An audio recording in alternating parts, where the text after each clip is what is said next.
أعوذ بالله من الشيطان الرجيم بسم الله الرحمن الرحيم الحمد لله حمدا كثيرا طيبا مباركا فيه الحمد لله والصلاة والسلام على أشرف الأنبياء على عبد الله ورسوله محمد أما عباد. We praise the Almighty Allah subhanahu wa ta'ala. We send blessings and salutations upon Rasul Muhammad sallallahu alayhi wa sallam, to his household, to his followers, to his ummah. We pray may the Almighty Allah subhanahu wa ta'ala forgive their sins and grant them Jannah, and forgive our sins too and grant us Jannah. My dear brothers and sisters in Islam, I greet you all. Assalamu alaikum wa rahmatullahi wa barakatuhu. We will continue from where we stopped the last time, which we explained about the prayer, the people who used to pray and forget about the prayer because they are thinking when they pray the Almighty Allah subhanahu wa ta'ala, or when they pray, they are praying to benefit the Almighty Allah subhanahu wa ta'ala, which we said it is not, it is only going to benefit them themselves. So today we are going to talk about the people who used to be in sleep and then they threw out the prayer until the period of the prayer passed them, and now they will come back and not pray their prayer, or some of them they will skip all the rest of the 5 daily prayers throughout that day. If it happens to be in Fajr, they will skip all the rest they will skip all the prayers throughout that day and they will not pray on that day. Or some of the people, they will pray the rest four prayers and then leave the Fajr by saying because they did not wake up on time to pray that prayer, so they are not going to pray that prayer. So before going to that statement, before reaching to that statement, we will look at a beautiful hadith concerning about the prayer again, where Ibn Umar radiyallahu anhu قال رسول الله صلى الله عليه وسلم. This hadith is narrated by Ibn Umar radiyallahu anhu. He say, وَالْوَقْتُ الْأَوَّلِ مِنَ الصَّلَاةِ رِضْوَانِ اللَّهِ. The beginning time of the prayer, it is pleasing to the Almighty Allah subhanahu wa ta'ala. And he says again, وَالْوَقْتُ الْآخِرُ of Allah. Then the end time of the prayer, or the end time of that particular prayer, it's pardoned or it's forgiven by the Almighty Allah subhanahu wa ta'ala. We can take a little example on that side, not to make it long.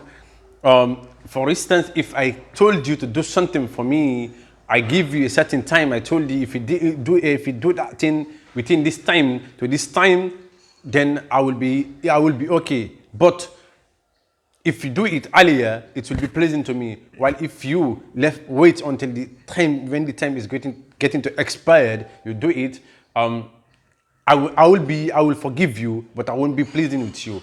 So it's left with you to choose between these two things. Which one do you like the most? As for me, I will say I will choose the pleasing one for the Almighty Allah subhanahu wa ta'ala. Because when Allah subhanahu wa ta'ala pleased with you, it means He can forgive you. It means many goodness will come your side.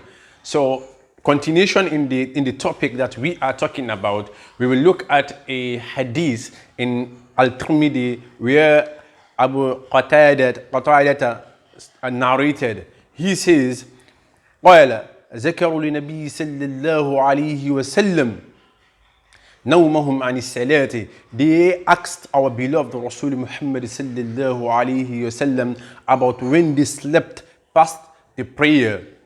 See what our Rasul صلى الله عليه وسلم replied to them. What our Rasul صلى الله عليه وسلم, our beloved Rasul Muhammad صلى الله عليه وسلم, told them. What he says? He says, إنه ليس في النوم تفريط.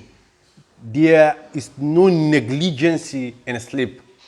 There is no carelessness in sleep. If you are sleeping, you don't know what is happening around you, or you don't know what time are you in, or you weren't aware about what is happening around you.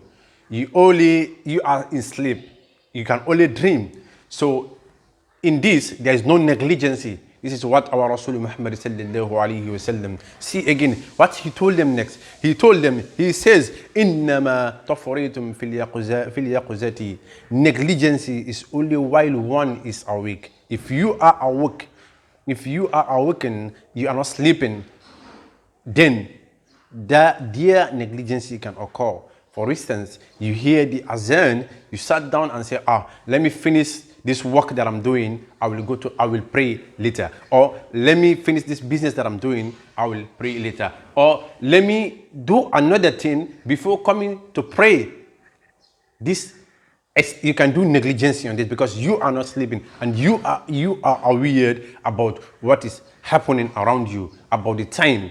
So what the Rasul Muhammad sallallahu alaihi wasallam says next? Did he told the people that we are sleeping, they should not pray that prayer again, or they should not pray throughout the day, or they should abandon the prayer for that day? No, he did not say such. What did he say? He says, فَإِذَا نَسِيَ أَحَدُكُمْ أَوْ نَامَ عَنْهَا. So when someone forgets a salat or a prayer, or when someone forgets a salat or sleeps through it, it can be possible you forgot to pray or you sleep through it. What did he say? What did he say again? فَلْيُسَلِّيهَا إِذَا ذَكَرَهَا.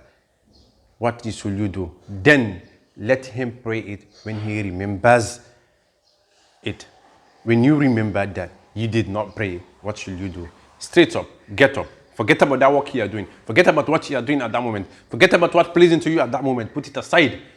Go and perform your prayer. Perform your wudu, your ablution, and then come perform your salat. This is what our Rasul Muhammad sallallahu alaihi wasallam recommended for us.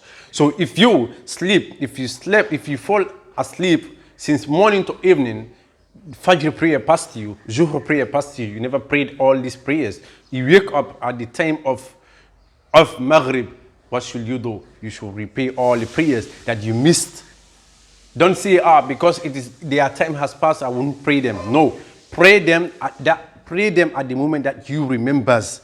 The moment that you remembers them, pray on that time, and don't waste any time, because wasting time is negligency.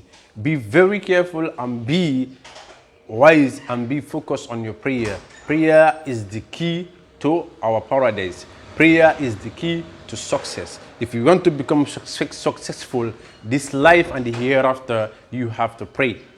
Perform your prayer. Allah subhanahu wa ta'ala grant us success and make this talk beneficial to us.